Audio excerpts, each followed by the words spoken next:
QT 관련해서 한 가지 더 여쭤보고 싶은 거는, 그러니까 이제 사실은 뭐 QE, QT가 우리가 역사상 경험이 한 번밖에 없잖아요. 금융위기 때 취했던 비상조치니까. 근데 2017년 11월부터 2019년 8월까지 QT가 진행됐었을 당시에는 이제 흔히 말하는 만기가 도래하는 채권을 재투자하지 않는 방식을 취했는데, 지금 이번 사이클에서는 조금 다를 거라는 얘기를 하거든요. 이제 이유가 지금 국채하고 MBS인데, 만기 도래하는 채권을 재투자 안 하는 식으로 양적 긴축을 하기에는 국채는 그게 가능한데 MBS는 다 긴 걸 사가지고 짧은 만기가 없어요. 그래서 이제 그 FOMC 의사록이나 이런 내용들을 뜯어보면은 MBS에 대해서는 이제 매각까지 이제 계속 검토를 하는 것 같아요. 그럼 이제 이게 아까 미국 주택시장 버블도 많이 얘기하셨는데 최근에 미국의 모기지 30년 금리가 되게 높지 않습니까? 그렇죠.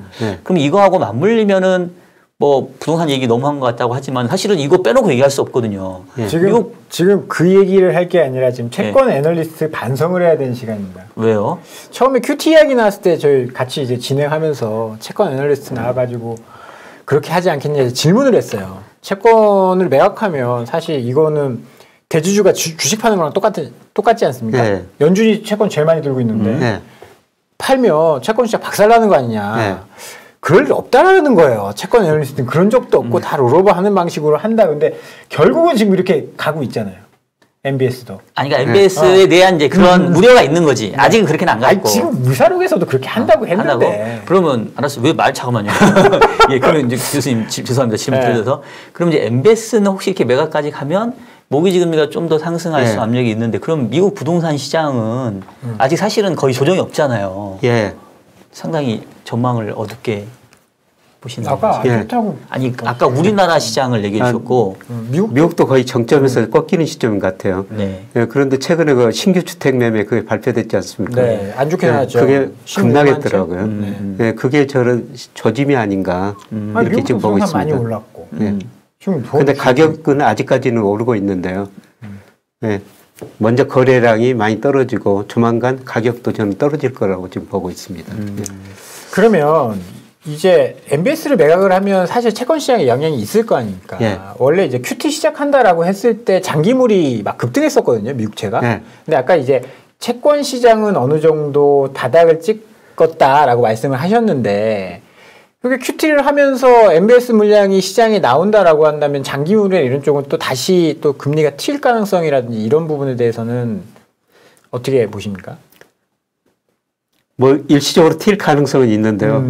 그런데 장기적으로 보면 금리가 떨어진다 그러면 저는 채권 시장으로 수요가 많이 늘어나리라고 보고 있거든요. 그래서 예를 들어서 주식 투자 자금도 채권 할 거고.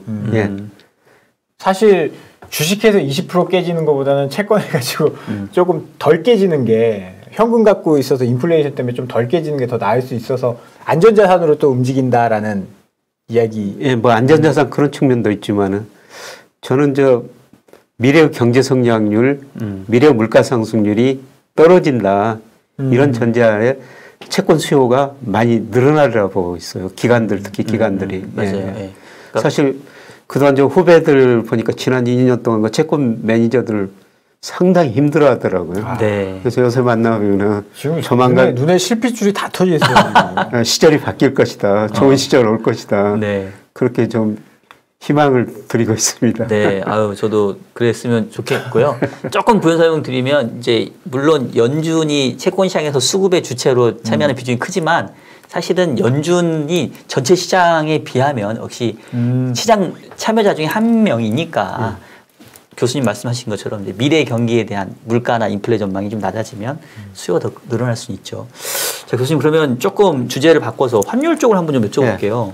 아까 우리 시장이 단기 반등할 수 있는 근거 중에 하나가 일평균 수출액 늘어나는 거 하고, 이제 외국인이 달러가 조금 약세를 가면서 좀 살 수 있는 이 부분 말씀 주신 것 같은데, 말씀 주신 것처럼 지금 원달러 환율이 지금 한때 1290원 갔다가 지금 조금 내려오긴 했어요. 근데 지금 다들 이제 우려하는 게, 미국이 적어도 6월에도 빅스텝 할 거고 7월까지 빅스텝 해서 7월까지 한 100bp 정도 인상해서 기준금리를 현재 1.0에서 2.0 갖다 놓으면 우리 기준금리가 1.75니까 거의 이제 같아지거나 내지는 이제 역전이 임박해 있잖아요.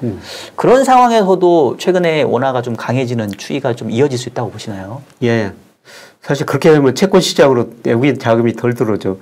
근데 채권 시장으로 우리 외국인 자금이 굉장히 들어오는 규모가 줄어들었다고요. 지난 4월 보니까 한 368억 달러? 네네. 작년 4월 달에 거의 4조 원 가까이 외국인들이 샀는데요. 뭐 368억 달러니까 굉장히 많이 줄어든 거죠. 그만큼 금리차가 줄어들었다는 건데요. 근데 제가 원화가 강세를 보일 것이다. 그거는 달러 약세를 예상하고 있는 거거든요. 달러 지수가 지금 선진국에서 얼마 전에 그 105까지 올라갔다가 지금 뭐 100일 안팎에서 움직이고 있지 않습니까? 102 안팎에서. 네네. 근데 달러 지수가 저는 105에서 고점을 쳤을 것이다. 그렇게 보고 있습니다. 그 105라는 수치에는 미국의 금리 인상, 그 다음에 러시아 우크라이나 전쟁 이것까지 다 포함됐다고 보고 있거든요. 근데 저는 미국의 무역 수지를 보면서 지난 3월 보면서 깜짝 놀랐어요. 3월 한 달 무역 수지 적자가 1,098억 달러입니다. 사상 처음으로 1,000억 달러가 넘었어요. 네. 미국 대불균형이 너무나 심각하게 진행되고 있는 거죠. 근데 갈수록 뭐 금리 인상 문제 조금만 물가 인상 상승 문제 조금 사라지면 이 미국 불균형 문제가 저는 심각하게 되리라고 생각하고 있거든요. 네, 미국 대순부채가 작년 11월 기준으로 18조 1,000억 달러, GDP 대비 79%나 돼요. 제가 보기에는 심각합니다. 이거를 지금 미국이 해외 뭐 직접 투자나 그 다음에 해외 증권 투자로 메꾸고 있습니다만은 저는 한계가 있을 거라고 보고 있거든요. 그래서 기본적으로 달러 가치가 떨어지니까 상대적으로 원화 가치는 오를 수밖에 없다. 그런데 환율이 뭐 당장 많이 떨어질 것 같지는 않습니다. 그러니까 불과 몇 년 전까지 보면은 뭐 1,150원에서 상하 100원, 뭐 1,050원에서 1,250원 그 사이 움직였지 않습니까? 네네. 근데 제가 환율 추세를 구해보니까 1,200원으로 한 50원 정도 올라버렸어요. 네, 그래서 그렇게 많이 떨어질 것 같지는 않은데요. 저는 조만간 1,200원까지는 떨어질 수 있다. 네, 그 사이에 외국인들이 환율 떨어질 때 우리 주식을 많이 사거든요. 제가 이 그래프는 외국인 그 누적 순매수 금액하고 뭐 원달러 환율은 제가 축을 거꾸로 그렸습니다. 네. 이걸로 구해보니까 인과관계도 구해보니까 환율이 떨어졌을 때 외국인이 우리 주식을 샀거든요. 네, 그래서 환율이 떨어질 것이다. 원화 가치가 오를 것이다. 그래서 외국인이 좀 주식을 살 것이다. 이런 말씀을 드렸는데요. 당분간 이런 추세는 지속될 것 같습니다. 그러면 이제 교수님 말씀은 원화가 강세를 가기보다는 달러의 강세가 조금 약세로 보여질 거다. 그것도 혹시 영향을 줄까요? 이제 최근에 ECB 그 중앙은행 라가르드 총재가 얘기한 걸 보니까 7월까지 현재 마이너스 0.5인데 이제 중립 제로 수준에 갖다 놓겠다. 그러니까 앞으로 한 25bc 2번 금리 인상했다고 얘기를 한 것 같은데 그럼 좀 유로화에 조금 절상이 조금 나타날 수 있다고 보실까요? 유로 가치도 좀 오르라고 보고 있고요. 근데 그 국제결제은행에서 매월 그 실질 실환율 이거 계산해가지고 어떤 통화가 가대평가가 됐고 가소평가된 이걸 평가하는데요. 달러는 한 25% 정도 가대평가됐고요. 유로는 한 15%, 특히 일본 엔화가 39%나 가소평가됐어요. 역사상 가장 저평가된 국면이거든요. 근데 이거는 오래 갈 수 없다. 결국은 어느 정도는 균형에 접근할 것이다. 그래서 저는 지금 달러 팔고 살 수 있으면 엔화를 사야 된다. 그래서 엔화가 얼마 전에 130엔까지 갔다가 지금 127엔 정도 움직이고 있습니다만 저는 제가 한 투자한다면은 지금 달러는 저는 저 ETF 샀다가 지금 계속 좀 줄이고 있고요. 엔화를 어떻게 한번 사볼까 고민 좀 하고 있습니다. 일단 일본에 한번 여행을 탐방을 한번 가야 될 것 같기도 하고. 날 잡을까요? 제가 단체 관광이 풀렸다고 합니다. 일본 뭐 그런 것을 체감적으로 알 수가 있는데요. 저 회사 다닐 때 일본 저 너무라 연구소 가니까 그 경제조사 부장이 저한테 하는 이야기가 더 이상 우리한테 배우려고 오지 마세요. 이제 일본서 배울 거 없습니다. 그렇죠. 이제 일본한테 배울 거 없어진 지는 좀 오래됐어요. 그런 이야기를 하더라고요. 그 뭐 관련된 건 아진 않지만 최근에 보니까 제2 외국어 시험을 보는데 한국어 시험을 보는 외국인이 일본어보다 더 뭐 많아지기도 했다. 뭐 이런 뉴스가 좀 있었던 것 같아요. 자랑스럽네요. 네. 그러면 환율 얘기 나온 김에 사실 이제 우리 3부에 또 조용찬 소장님 나와서 주문 얘기 하긴 할 건데 위엔화 환율을 또 빼놓고 우리 환율을 얘기할 수가 없잖아요. 근데 지금 최근에 보면 위안화가 한때 잘 버티다가 갑자기 이제 뭐 아마 상하이 봉쇄 이것 때문에 갑자기 위안화 환율이 튀면서 위안화가 약했었는데 다시 또 최근 며칠 동안은 좀 위안화가 좀 강세이거든요. 예. 그러면 위안화의 흐름도 약세가 조금 어느 정도 일단락 됐다 이렇게 좀 예. 보실까요? 결국 저는 모든 환율이가 뭐 대부분 달러로 표시되지 않습니까? 뭐 파운드, 유로, 뭐 호주 달러 이런 거 빼놓고는 다 달러로 표시되니까 달러 가치가 떨어지면 다른 통화는 상대적으로 강세를 보일 수밖에 없다. 네. 근데 그 조금 제가 많이 헷갈린 것은 국제 결제를 보니까 위안화도 또 달러처럼 과대평가됐어요. 두 통화만 과대평가됐습니다. 위안화가 최근에 약세를 보였음에도 불구하고 아직도 과대평가됐다고 하는 거예요. 그래서 이걸 어떻게 해석할 것인가. 예. 그런 거는 저도 지금 계속 좀 공부를 하고 있는데, 근데 어떻든 달러 약세니까 상대국 달러로 표시된 다른 통화는 상대적으로 강세를 보일 수밖에 없다 그렇게 생각하고 있습니다. 그러게. 근데 사실 이제 중국 얘기를 또 안 할 수가 없는데 뭐 이제 상하이 봉쇄가 조금은 6월 1일부터인가는 좀 완화된다고 하긴 하는데 전체적으로 지금 성장률이라던가 전체적인 그 뭐 경제의 탄력 자체는 상당히 많이 줄어 있잖아요. 올해 성장률 5.5%는 뭐 택도 없는 상황인 것 같은데. 근데 보면은 항상 옛날에는 위안화에 대한 프락시 통화로 원화를 해가지고 뭐 위안화 팔 거를 원화를 팔고 뭐 이런 거래들도 있었던 걸로 아는데 이제 그런 차원에서 중국이 조금 경제 여건이 안 좋아서 위안화 약세 흐름이 재개되고 우리도 이제 그거에 좀 따라가는 뭐 이럴 연결고리들은 지금 많이 악화됐을까요? 그러니까 우리 환율이 위안화하고 최근에는 조금 다르게 움직이지만 같이 움직일 수밖에 없거든요. 국제 결제는 계속 말씀드리고 있습니다. 거기서 실질 환율 계산할 때요. 중국 비중이 33%예요. 우리가 교육을 많이 하기 때문에. 미국 비중 14%밖에 안 되거든요. 그걸 보면은 중장기적으로 우리 환율을 이완하고 같은 방향으로 움직일 수밖에 없죠. 그러니까 최근에 약간 그 다른 모습 보이고 있는데요. 그런데 저는 중기적으로 미국 경제 불균형이 워낙 심화됐기 때문에 중장기적으로 달러 약세, 이한 원 강세라고 보고 있거든요. 그래서 미국보다는 중국 등 저는 아시아 투자 비중을 늘려야 된다. 계속 이렇게 말씀을 드리고 있는 겁니다. 교수님 그 경제 전망 이 모델 하실 때 수출 데이터를 많이 보신다라고 하셨잖아요. 그러면 과거에 이제 전망하실 때 상하이 봉쇄라든지 이런 것들을 염두에 두시고 지금 가정을 하신 건지 아니면 지금 5월 수출 데이터 같은 경우에는 중국 수출이나 수입이 굉장히 많이 줄어든 상황이거든요. 그런 것들을 염두에 두시고 가정을 하신 건지 아니면 그 염두에 안 두셨다라고 한다면 지금 5월 수출 데이터는 좀 안 좋아질 수도 있는 거고 6월에는 봉쇄가 풀리면 또 좋아질 수도 있는 거거든요. 그런 거는 제 모델에 참 넣을 수가 없어가지고 못 넣는데요. 그런데 하여튼 저 올해는 제가 예상한 것보다 수출 증가율이 좀 낮습니다.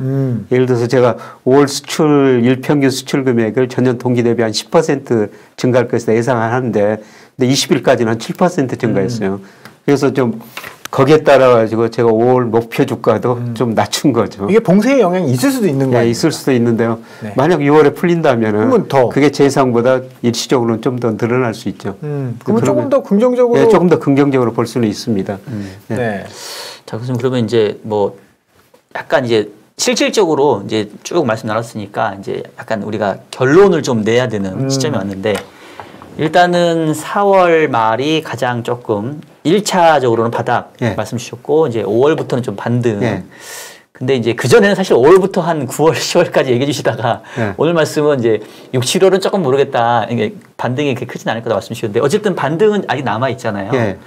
그러면 뭐 이 반등을 누군가는 또 올라오면 줄이는 기회를 삼겠지만 또 트레이딩을 하실 분들은 또 이 반등을 나름대로 또 저가 매수 트레이딩으로 삼을 수 있잖아요. 그러면 이제 교수님 생각하시기에 요 5월부터 시작된 요 반등, 요 장에서 조금 주도할 섹터라고 해야 되나요? 이런 것들도 혹시 좀 말씀 주실 수 있을까요? 제가 기본적으로 전제한 거는 환율이 떨어진다. 1,200원까지도 떨어질 수 있다. 그러면 외국인이 주식을 살 것이다. 외국인이 무슨 주식을 사느냐. 우리나라 1등주는 삼성전자는 거죠.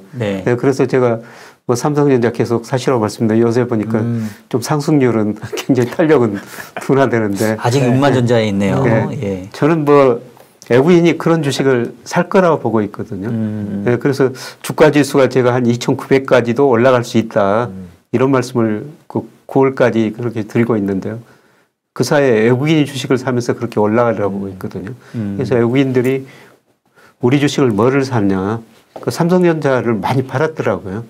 다시 저 삼성전자 같은 우리나라 대표하는 1등주들을 살 수밖에 없는 상황이 아닌가 그렇게 생각합니다.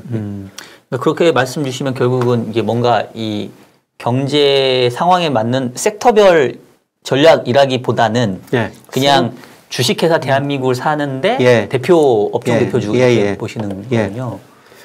그리고 기본적으로 제가 말씀드린 것은 사실 동행주 순환 변동 제가 내일 아침에 발표가 됩니다만 아마 2월을 고점으로 추세적으로 하락 국면으로 접어든 것 같습니다. 동행지수가 그렇죠. 그러면은 그게 평균적으로 한 번 꺾이면은 19개월 꺾였거든요. 그러니까 경기가 수축 국면이라는 거죠. 경기가 수축 국면에서 제일 그 비탄력적인 게 통신, 전기, 가스 같은 거 이런 것들이에요. 유틸리티나 뭐 이런 쪽 통신 쪽이 좋을 거다. 그래서 이런 저 경기 수축 국면에는 그냥 통신주 같은 거 사가지고 배당 받는 게 제일 그 합리적인 투자가 아닌가. 방어주, 경기 방어주. 그리고 이제 선행지수가 상승세로 전환됐을 때 뭐 그때 얼마든지 경기 관련 뭐 성장주들을 살 수가 있거든요. 근데 기본적으로 지금은 경기가 수축 국면 초기다. 이런 생각을 하면은 뭐 적극적으로 투자 비중을 늘려서도 안 되고 조금 방어적으로 투자하시는 게 좋을 것 같습니다. 경기 종합지수 얘기가 나와서 갑자기 또 궁금증이 생겼는데 지금 경기 선행지수는 사실 작년 7월부터인가 이미 한참 꺾였고 동행지수는 제가 봤을 때는 그 지수 구성의 오류 같아요. 뭐 수입액이라든가 그 노동자 수라든가 사실은 현재 경기하고는 전혀 영향이 없는 그것 때문에 이제 올라가다가 지난달부터 이제 꺾여 내린 것 같은데 근데 이제 이게 선행지수는 한참 꺾였고 동행지수는 이제 막 꺾이는데 그럼 이제 선행지수가 또 반등하는 시점이 빨리 올 수 있잖아요. 혹시 선행지수 반등하는 타이밍 선행지수 반등이 일시적으로 저는 3분기라고 보고 있거든요. 일시적으로 3분기. 추세적 상승이 아니고 3분기에 일시적으로 반등하리라고 보고 있어요. 근데 선행지수에 선행하는 게 장단기 금리차거든요. 근데 장단기 금리차가 축소되다가 최근에 다시 조금 반등했어요. 그러면 이걸 보면은 선행지수가 좀 조만간 반등할 거라는 거죠. 근데 우리나라 주가지수는 선행지수 순환변동치하고 물론 저 주가지수가 선행지수에 들어갑니다만 거의 같은 방향이에요. 그래서 저는 3분기 아까 일평균 수출도 증가하고 외국인 환율 떨어지면서 외국인 사고 선행지수 일시적으로 반등하면서 뭐 경기에 대한 시각도 조금은 긍정적으로 변화리라고 보고 있거든요. 근데 이게 이제 추세적인 상승이 아니라 하락 국면에서도 언제든지 그 반등은 있을 수가 있거든요. 그러니까 그런 국면이 아닌가 그렇게 생각합니다. 그러면 이제 그 말씀은 지난 7월부터 한 올해 초까지는 선행지수는 떨어지는데 동행지수가 올라가는 그림이었다면 지금부터 한 3분기는 오히려 동행지수는 떨어지는데 선행지수는 올라갈 수 있는. 반등. 근데 이제 경기를 보다 잘 표현하는 거는 선행지수, 동행지수 어떻게? 그래서 제가 그 주식 투자를 제일 줄여야 할 때는 선행지수 순환변동치가 떨어지고 물가는 오르는 국면. 이때는 주식 비중을 절대적으로 줄여야 하거든요. 그러니까 작년 하반기부터 선행지수 순환변동치 떨어지고 물가는 올랐어요. 그래서 이 그림 보시면은 선행지수하고 물가를 뺀 거예요. 근데 이게 이렇게 반등하게 나오거든요. 선행지수 좀 오르면서 물가 상승률 둔화되니까요. 그래서 이런 주가의 반등 국면이 있을 거라는 것이죠. 그런데 이제 그게 이제 3분기 지나고 다시 이제 하락한다라는 4분기 가정을 좀 가지고 계시는 거잖아요. 제가 이제 가지고 있는 모델상으로 수치인데요. 이게 올라가다가 내년에 다시 떨어지거든요. 그럼 이제 물가는 이제 하반기에 잡힌다라고 말씀을 좀 선행지수가 더 떨어진다. 그럼 우리 경제에 그러니까 뭐 때문에 그렇게 경기가 좀 안 좋아지는 영향을 받을까요? 뭐 저희는 이제 수출이니까 뭐 반도체나 자동차나 이런 것들은 특히 내년에는 수출이 안 좋으리라고 보고 있습니다. 근데 우리 경제가 지난 1분기에 0.7% 성장했는데요. 성장 내용 보면은 소비도 감소했죠. 투자도 전분기 대비 감소했죠. 순수출이 성장 기여도가 1.4%포인트거든요. 그런데 순수출, 수출 증가율이 내년에는 세계 경제 둔화되면서 저는 마이너스까지 가리라고 보고 있어요. 수출 증가세가 많이 둔화되거나 마이너스 가면서 뭐 내년 경제, 우리 경제도 저는 일시적으로 뭐 1, 2분기 정도는 마이너스 성장할 수 있다고 보고 있습니다. 근데 교수님 지금 수출은요. 순수출은 올해 이미 마이너스이잖아요. 네. 수출 증가율이 높지만 수입 증가가 훨씬 높으니까. 네. 근데 아까 교수님 말씀 중에 물가는 어쨌든 좀 피크아웃을 좀 하는 형태면 네.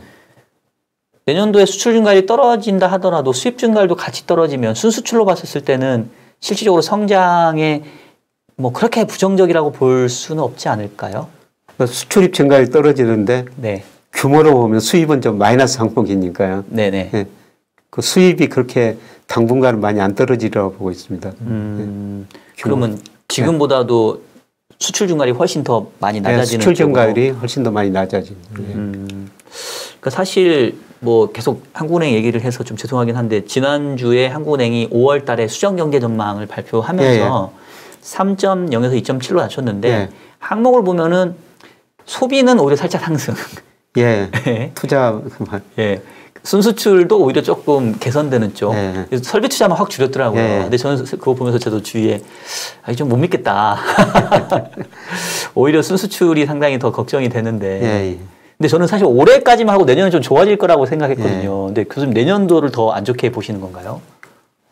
그러니까 수입이 내년 하반기 되면은 이제 경제 성장 소비가 많이 둔화되니까 내년 하반기가 되면은 뭐 수입도 많이 증가세가 둔화되고 마이너스가 되겠죠.